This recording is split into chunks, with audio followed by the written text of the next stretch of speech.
What's up, guys? It's another episode of Youth Sports. I'm Hope Mbhele. I apologize for how I look today. Guys. Yo, yeah, it's cold in Durban, and I lost my makeup kit. Good bird. But here we are, and I've got two of my face shame. A good friend of mine, Mara Farah. How are you, Mara? I'm okay, man. I can't complain. You look stressed. I'm not stressed. I'm actually disappointed. Did you forget your I'm actually dress? disappointed because Chelsea. Okay, before we go to Chelsea, Yeah. we're already deep in. And Let's hide this for now, though. But yeah, we've got from DYR, W Radio, Ubabu Nyuswa, which is joining. And how are you? Very good to be back. Ngiyajabula kakhulu nami, and thank you for hosting me once again. And welcome back to Gifting. Go see tobacco. Woo, woo, woo, woo. So let's start it.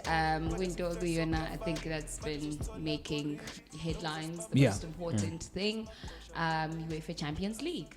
I would just like to say congratulations to all Chelsea fans and families and the whole team. Shame. And here we are, champion of the 2020-2021. Congratulations. I think you forgot something. What did I forget? Hope. Shai Zandla, Hope. Shai Zandla. It's all crap. It's all clever. Hey, Hope. Dash the food. Yeah. Is that fine? Is that Zwana enough? got The it. stage fine. is yours, my brother. How are you feeling? So, I didn't want to ask about you, but how are you feeling? Honestly speaking, as a Chelsea fan, it's been since 2012. Yeah. It's been difficult. We've been judged. We've been called underdogs. We've been called Zinja. We've been called Itimeng as Luto. But after winning the Champions League, I think we got the respect that we deserve. Regardless of what the changes happened in the team, Lampard, TT. So But yeah. Where did Pep go wrong? Because I know we've been talking about this off camera with Yeah. a lot of people saying that before he even got to the pitch, he got it wrong with the lineup. My surprises are Sterling was there, Mahrez, so what did Man City do wrong before we get to Michel's? Yeah, I think, first of all, it's not only about what Man City did wrong. I think we need to give props to Chelsea. But I said Well, I am Okay. going to get to City, right? It was a combination of things that happened on the day. I think Pep Guardiola did get it wrong massively when it comes to his starting 11. City have played 60 games this season, and 59 of those games had a CDM, a defensive midfielder, either Rodri or Fernandinho. Yeah. And in the biggest game, not only of the season, but in the history of Man City, he decides to, you know what, let me switch things up. It's a final. Let me try and be a genius. Like he always does. He overthinks things most of the time. And he literally bottled it. It didn't start with the defensive midfielder. It started with 3 attacking midfielders, played De Bruyne in a false 9 position. Yeah. So that at the start was a mistake, right? And he paid for it, right? And obviously Chelsea on the day were absolutely brilliant. They bossed the midfield and the defense, which basically they played into City played into Chelsea's hands. It didn't really work out for them. I think they had their first attempt on goal in the first 10 minutes of the game, and then pretty much throughout the entire game, never really had any clear-cut chances after that. So the likes of N'Golo Kante, Reece James, Rudiger, Azpilicueta kept it very tight at the back for Chelsea. So it's more on what Chelsea did, right? Than Apart what Man from what Man didn't City do. did. But I do think Pep Guardiola got it wrong. Okay, your thoughts, Mr. Chelsea? Well, my thoughts, to add on what you just said with Yeah. Man City, Pep Guardiola, when he went to the game, he thought he already won. Mind the fact that Chelsea really... Yeah, because he got cocky and he got punished. Before that, I think second half, he saw they got punished when he put Fernandinho on second half for no reason. From Chelsea's side, it was just a mindset thing from our coach, TT. LTT! What did you clap? I'll leave you for that. No, like with TT, like if you really understand his football, he understood that when it came to Chelsea, he had to transform the team that Lampard left aside. So what he did with that game is just putting even the back four. Yeah. We actually weren't defending. We actually attacking with Chilwell and James at the back. They could come back and release the ball. Kante-ke angikhuluma okuningi awuyazi nje. Kuthiwa ubrother engathi udeserve ibhelune somewhere, some sort of a Udeserve balloon. konke uKante nje for him. been Like he's just one of those players, the most humble player in the team. And when he plays for his brothers, which is on the field. Mainly didn't do much because he was just relaxing. Because when attacking, but he played well. But my man of the match forward was be It was Oof, Kante on it the was day. Kante, but Kante everyone on the played day. well though. Yeah, Mason Mount Everyone did played really well as though. Yeah. But it's just the fact that before we played that final, TT did something nice before the upcoming games. He just said, gents, just go stay at home. This game's going to be hectic. For him, he just understood the roles of every player. And every player in the field, the whole squad played well. Everyone from the beginning of Champions League played Okay, well. we get it. Everyone. Yeah. Every And just- single person. Everyone played And well. just to go back to the point of Man City, I think like it's not the end of the road for City fans. I've always said this, All three of them. that most all three of them. I've always said this, that most teams who are debuting in the Champions League final, it's very hard to win the Champions League in your first attempt in a final. So most teams choke. The likes of Tottenham over the years, the likes of, we saw Atletico Madrid, PSG last season. It's very hard to win it in your first attempt if you're reaching the final. And Man City fans, with all the experience that they have, with your De Bruyne's, they had stage fright on the day. It just could not work. Because it was an early goal. That's my thing. You still had Yeah. the rest of his second half to sort of To equalize. do Yeah. something. Equalize and let it go to penalties. They let it go to extra time, but none of that happened. It was never going to come. The goal, they could have played for 2 days. They still wouldn't have scored because that's how bad they were on the day and how good Chelsea were. You know, I think losing your first final is something that has to happen, right? Chelsea lost their first attempt in the final. Of course, in yeah. 2008. You know, With and, John and, Terry. many, and many other teams as well. You know, so it's important to lose your first final, lose your virginity in a final. So you have the experience and you know that you can come back stronger the following season. Sure. Liverpool lost the 2018 Champions League Yeah. final and they went straight ahead to the final again the following season. Yeah. And that's where we won it. So losing a final, yes, it's a bad thing, but you can also either take inspiration from it or you can let it pull you down. You So- got two options. Overall, looking Yeah. at... Come on, yeah. So looking at just Chelsea's performance throughout the season now, like taking it even back to the Premier League, they're making it to the top 4, and now Champions League. How is that confidence even going into the next season, or Yeah. just for Look, the team as well? I don't and think TT. Yeah, I don't think anyone saw it coming. You know, from the time Chelsea had Lampard, obviously things weren't very great at that time. Yeah. They had a good squad of players from the start of the season, but not really a good coach. Lampard is still pretty much a rookie in the game, right? So Ooh. yeah, That's true. I mean, True, no, he true, is. He true. is. Yummy He was a rookie. fantastic player, He but is as a manager, a yummy manager. Have you I seen his? hear. Okay, so do you think Mhlambe who introduced TT gave them this oh, confidence and the change? definitely. Thomas Tuchel changed the game for Chelsea, made them more difficult to beat because Chelsea were quite easily beatable by most teams in the Premier League. Defensively, not very good. So he solidified things for them in At the midfield back. and at the back. So that's your foundation. And going forward, he obviously has the attacking talent, your Ziyechs, your Werners, your Havertz. So there's a lot of talent going forward. So he stabilized everything for Chelsea. And then in the Premier League, it wasn't so great. Even though they finished in the top 4, lost their last game of the season. Yeah. But in the Champions League, he had a really, really solid run and got to the final and obviously got over the line against a team he's beaten twice before the final and now 3 times. I was about to say, was that not like a mindfuck for City? These niggas have beaten us before, and here we are Yeah. again with them, and especially when that goal comes, does that not all just come tumbling down with folk? We've let it slide. Yeah, just to add on what you just said, with the Pep, he's never beaten with TT in a con. So no. It all plays when a coach plays another team. Does. Yeah. So yeah, TT did really play a big role to just take over the baton from Lampard because Lampard Mind did. games, nyana. It was a mind game. It was like coaches do play mind facts. They do. And with TT, when he speaks off the commentaries talks, he speaks real facts. Pep Guardiola likes to beat around the bush sometimes for no reason.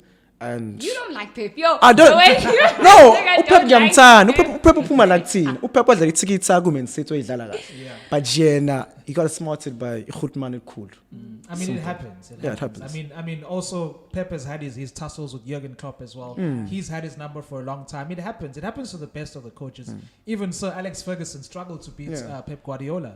You know, so it happens to the greatest managers that you always have that one guy who's a That was problem. unnecessary. You didn't need to go there. You didn't need to go there. So, guys, siyabongela Chelsea again. Ihambe kahle. Cela Congratulations. singaphinde ke Child. sikhulume lento. Are y'all happy now? We've spoken about it. It's under the carpet. Can we Nah, move I on think with life? next month to print food, but it's fine. Blue Army. nje. So you touched on something that you said UTT did leading on to the finals. I want to talk about this because I think it has some sort of correlation with mental health. The players were sent home to go spend time with their families and the game before Madrid. The game. Second, yeah. How important is it for in sportsmanship to just do certain things like that, like those gestures, just for mindsets going into certain games? How important is that? Because I say that because we're gonna look at Utaba la Naomi in a second, but Sure. How do you think that affected our players at Chelsea? Like when you think about it from a coach perspective, players go through family issues, Twitter, social media, and all this. And all kuningi nje. And what he did with TT was like, hey boys, Charles is very emotionally stressed, most of the players. And what TT did was something that most coaches do when they think about their players. It's like it's like a family, basically. And when the father figure, as put it like with TT, Thomas was the dad of the team. When you're morning and lucky bad in certain ways, you actually make them calm down. So with Chelsea players, some Chelsea players, for example, Werner, he got very, like when you look at about it, game to Werner, that really hit him big time. But for TT to put Werner in starting up for every freaking match, he was adding hope to Werner. And if you listen to what Werner spoke about after the winning the Champions League, he said, I don't care about what happened, I'm excited for the next season. So when he said that, TT planted a seed in people like Werner and other sporting players who come across through mental issues. And yeah, it is a very, very huge topic to talk about. And when you think about it, it hits every So player. manje indaba ke ningakwazi ukuthi sithi mesibuku nayo misicabangile the same thing. Why is she coming across as a spoiled brat? Why is she coming across as this rich bee who's now throwing a tantrum because so Naomi pulling out of the fridge open. Yeah. Let's chat about that a bit. For me, Naomi, okay, first of all, tennis is a different ballgame. Yeah. Tennis is a wet dog. Coach Akule Pez, another thing, she said she's 23. Yeah. Something Pretty young, yeah. 23, she's got 4 Grand Slams. She's nearly being the next Serena with the Venus Serena put together. With her mental health issue is just, for her it's deep. And for her to open up to the public was a very, very big step for her to talk about it. But now corner, she's going through the most. And Ayanda, Titi na ongamgada besides her coach and her family and friends. Okay, so I think we all saw it first. She had put up the post to Wuti. She's not okay. And Lama post match media briefings, I'm affected because they end up just being so dark and critical, and she gets swallowed up, and it almost affects her next Performance. Yeah. So here's media pressing on top of already in Templungu, and you know, I'm so upset about this. I really am upset because she's coming across as someone ongangcingile. You know? Yeah, I mean, look, her concerns are very valid, right? We all know Naomi, she's a very introverted person. You know, she's very shy. She doesn't like to be on the spotlight, even though she is an athlete, a very good one at that. You know, so she put forth her reasons why she doesn't want to deal with the media, and she cited that she feels like the whole environment is toxic, the press conference environment. So they do and the we've interviews. seen that. Sorry, and we've seen that through Serena. They made her cry, Bese ngamabomu phela. and it wasn't the first time. Yeah. So we know that they do interviews immediately after games. That's they sort of can deal with that, you know. But the press conference environments where you get the world media just bombing questions at you, and in most cases they ask questions that have been addressed before, so they feel like the questions are repetitive. And in her own words, she said it's like kicking a dog when it's down, you know. And she doesn't feel like athletes are being looked after by the federations and stuff like that. So her reasons are very valid. You know, but I still feel like there needs to be a way. Ultimately, when all of this is said and done, there needs to be a way. And I'm great that she raised this because it will raise the awareness around issues of mental health. You know, because I feel like a lot of athletes prior to her never really had the courage. Also, and it differs with people. Obviously, some people can handle it. Some people, she's obviously part of the people who cannot handle the pressure. I disagree with you, Ayanda. When you're saying Wuti, she cannot handle the pressure. And mhlambe khona I don't know. For me, that's making her seem weak. Yeah, no, she cannot handle the environment of the press conference. And the it doesn't have to be toxic, though. Yeah. Also, don't look at me like no, that. It doesn't have to be toxic, and that's the point that she's raising. If the media took a look at themselves, so how do we approach my athletes? How do we, because she also accepted another 15,000, so fine, but continued even after she had said that these are my reasons. The fact that even after she had taken the fine, the bullying continued, that's the problem. Yeah, so the big problem here is that obviously athletes have media obligations, right? That they have to adhere to. You have to interact with the media. And unfortunately for athletes, you can't really dictate or narrate how the media is supposed to be asking you questions. So the people ask questions. We are also part of the media, so we ask questions based on what we want to know. We are. Right? So based on what we want to know. And it's not always the best advantage of the athletes, because sometimes you ask uncomfortable questions. Sometimes you ask questions that have been asked before, repetitive questions. Right? So for Yena, she found it really hard to be in that environment, and her reasons are very valid. But my point is that when all of this is said and done, there needs to be a way in which the media and the athletes can coexist, right? Yeah. And coexist and make sure that moving forward, because one entity needs the other. So the tennis needs the media in order for the coverage and all of that.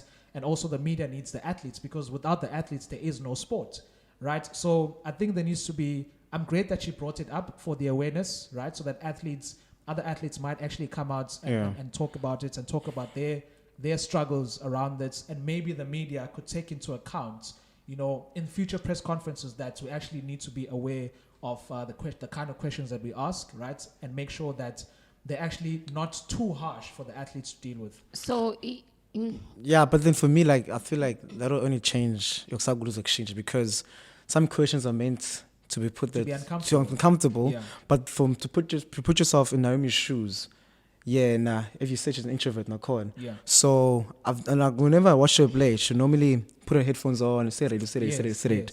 But some questions are out there to make sure that the media benefits, and I'm sorry, 90% of those questions those people ask have nothing to do with they go there with intent, and intent is to bring kick it down. the dog. Kick the dog while it's down. To get a story, basically. It's to get a story, and that's unfortunately the nature of the game. Like we all know how it is, where we ask athletes stories. But that should change. That's my thing. Why must it change? Just because it's always been like that doesn't mean that it has to continue. And it takes one person to disrupt a protocol. Sure. Just like Naomi did. Because how many other athletes maybe haven't played their best because of those press conferences? And what are institutes like, for example, the French Open going to do about it?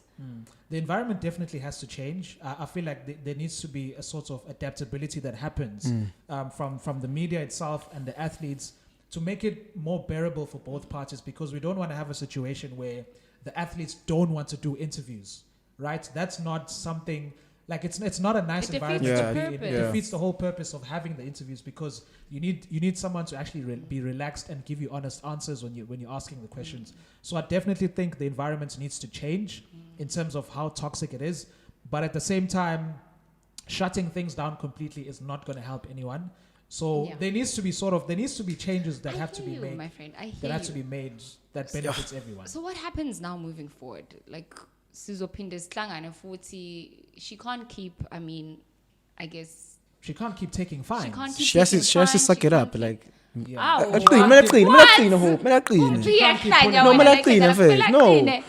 to clean them. No, you know why? Yeah. No. Fuck you, dog. No, it's talk. Let's shove a chat. No, screw you, dog. Yeah, it's talk. That if you're saying then nothing happens to the media. The media continues doing what they've always done. Okay. It will keep happening. There's going to be no change in the media if we don't address that.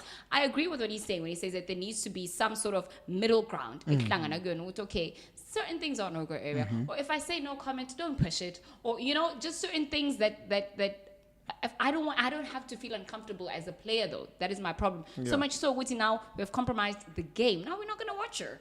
Now that the entire tennis, community is affected. Because I guess some buga manje say pull it out. You want anything funayo le? Nothing hits him. Kodwa okay, fanele aqine. Wazi kwamnandi. Kumele aqine. Ah, man. You know why I say that, Hope? When I say kumele aqine, I'm not saying in a negative way. I'm just saying, like, come on.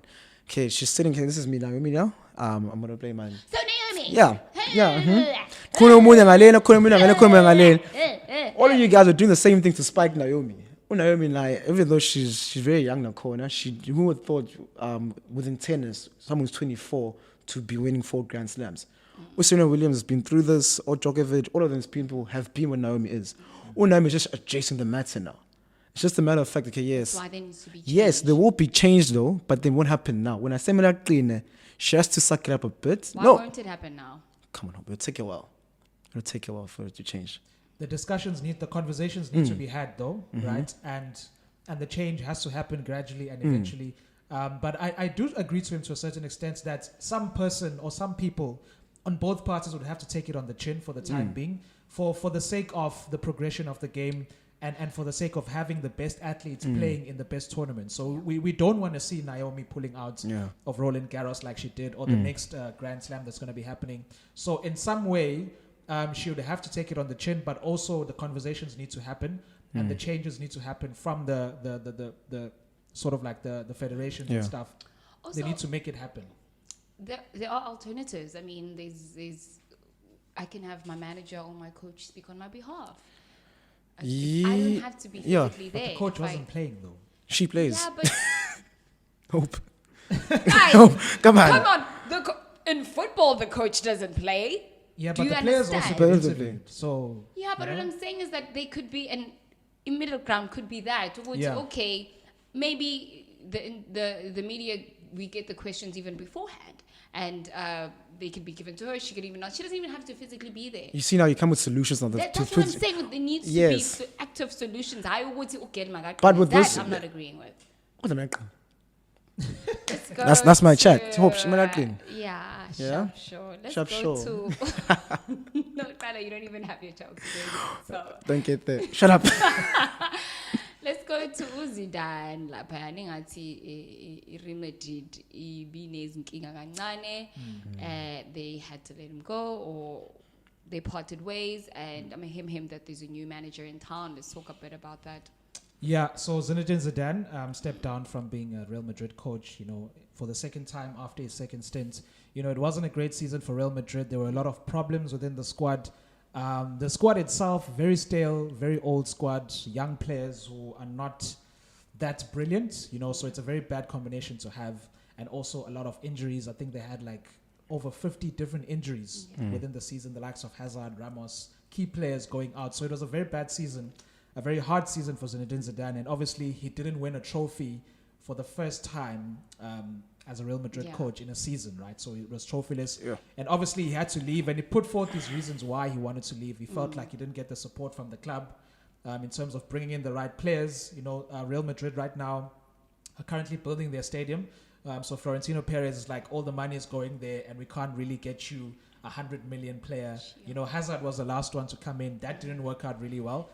So that's where everything was, and those were his reasons. And right now, before we actually went on air, right now, we saw that Carlo Ancelotti, Don Carlo Ancelotti is back at Real Madrid. So he terminated his contract at Everton. What? Which was a bad spell for him, where he had at Everton finished at number 10th in the Premier League. Sure. And now Ancelotti, He's a still a big top coach coach. also. Yeah. Still a top coach, won the Champions League with Real Madrid in 2014, and now he's back at the big time. And it's going to be very interesting to see how he's going to interact with the president of Real Madrid this time around, because at that time he had Ronaldo, he had Di Maria, a very stacked Real Madrid squad. Completely different right now. He has to build the squad literally from scratch with the old players moving on and the young players growing up in the team. Yeah. Okay, it's interesting times at Real Madrid. I don't know if we want to take it back home as well, just to wrap things up. I know EMT Sportz, a management as well, has issued an article saying that they were very shocked receiving some sort of someone from Sundowns regarding Ubitso and Gune Mali 8 million. Can you just give me some sort of clarification there? Because What is going on? It's now tense and it's not fun anymore. It's not nice to watch. Yeah, so it's extremely tense. Not really nice to see because obviously Pitso and Sundowns had that very, very great, strong Amazing relationship. And now it's looking to be in tatters, you know, starting from when Sundowns played Al Ahly and we saw what happened with the fans before the game. So that was not nice to see. So now Sundowns, as you're saying, they've summoned Pitso Msimane and the company that is obviously are representing him. Right, and Pitso's wife is also the owner of the company, so all of that is tied in. Yeah. So basically, suing them and wanting them to pay back the money that was part of the contract. But why because I'm trying to call Babu. That is allegedly she said that. Yeah, but obviously Sundowns now wants the money back because Pitso did sign a contract before he left for Al Ahly, and then he resigned. And apparently, I think the bonus money he had already received the money at that time. And now Sundowns just want him to compensate them and bring the money back. He left, I think, 4 months into his new contract in 2020, went to Al Ahly. So Sundowns feel aggrieved by that. You know, someone might ask why they're doing it now. Why did they do it then? You know, and we really don't know what's happening there. What are the intentions? But there seems to be a lot of bad blood now between Pitso and Sundowns. And as I said, it's not a nice thing to see because Pitso is the greatest manager in the history of Sundowns, you know, the most successful manager. So you would imagine that you'd want to treat your manager or your best manager ever with a little bit more dignity and respect. Yeah. But I think both parties need to sort of like find a way. If Pitso has to pay the money, then it probably needs to pay it back, just to make everything amicable and everyone goes their separate ways quietly. Sure, 8 million is a lot of money. That's a lot of money. It's actually close to 8 million because I think it's 7,900,000. But rounding off. That's a lot of cash. But also, just answer your phones and let's talk about this as pals. Like we've been through so much, as you know. Just answer your phone. Let's go straight to the Jägermeister game. Are you ready? It's your first time, so I hope you get beat.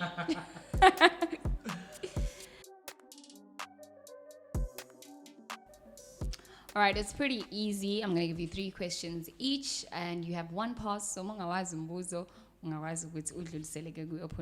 okay?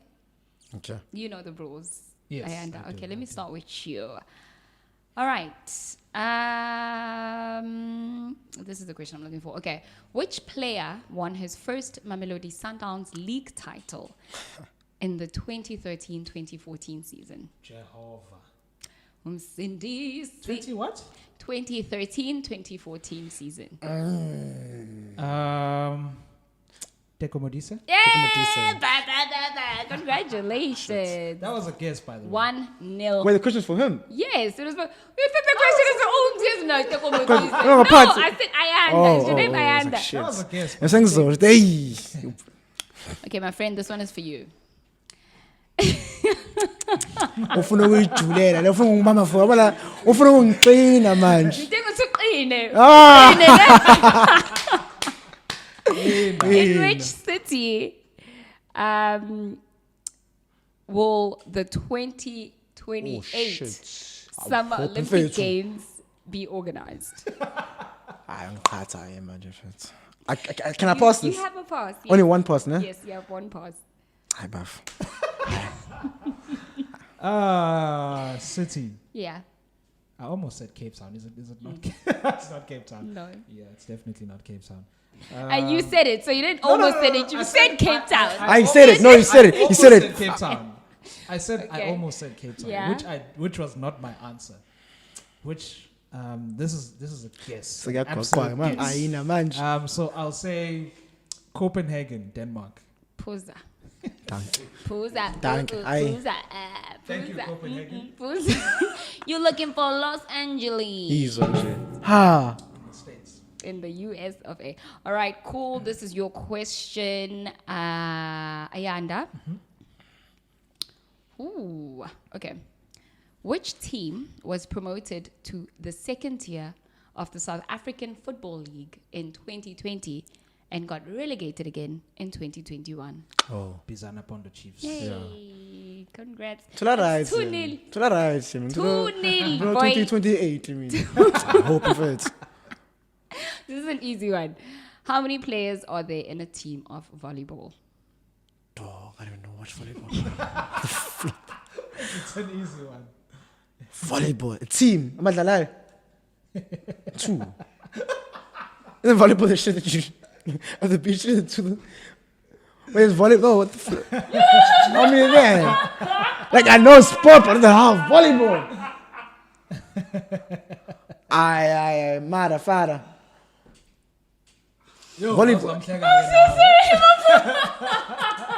Wait. Fuck it. My boy said 2. How many people? My boy said 2. How many of them then? Who? How many? The answer's 6. Please drink. Mada. Wow. Yo. I'm so sorry, Reverend. This will never happen again. I'm so sorry, guys. I don't even But you know. played volleyball. I've Did you play never played volleyball? Me, no? Never. Okay, this is your last question, Ayanda. Yeah. Okay, which coach resigned after leading a Serie A side to win the league? Antonio Conte. Yes. 3-0. I be conjuring, eh?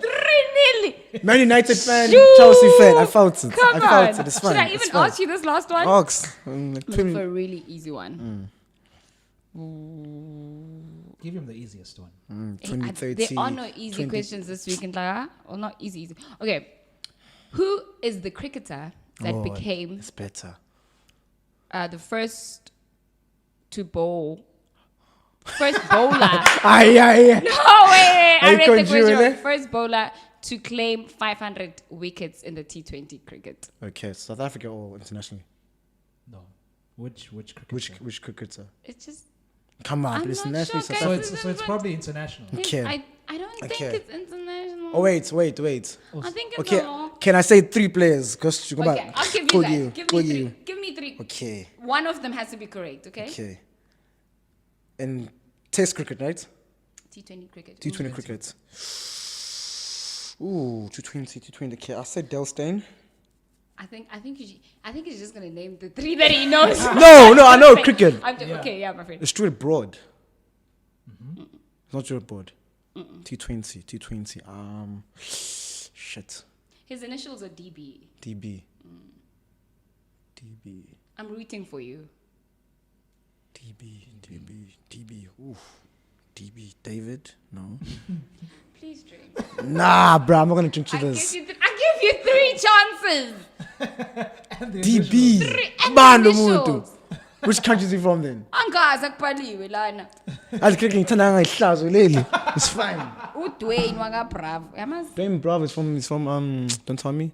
He's from the country la. Drink. You got that Dwayne Bravo plays West Indies. That's got a brother as well. Oh my God. Where Yeah. am I? Damn it. Can I have my... It's winter, guys, so you're getting another pair of socks. You're getting one. You've got Everyone gets pair of You socks. sound like my ex. Give it to me. Thank you so much for playing. Here's some Jaeger socks to keep you warm. Socks for Yeah, I'm going to be exchanging. Guys, We're going to be exchanging. subscribe and share the videos with your friends. Make sure that you keep sharing. And thank you so much for tuning in again. Thank you guys for coming. Chelsea.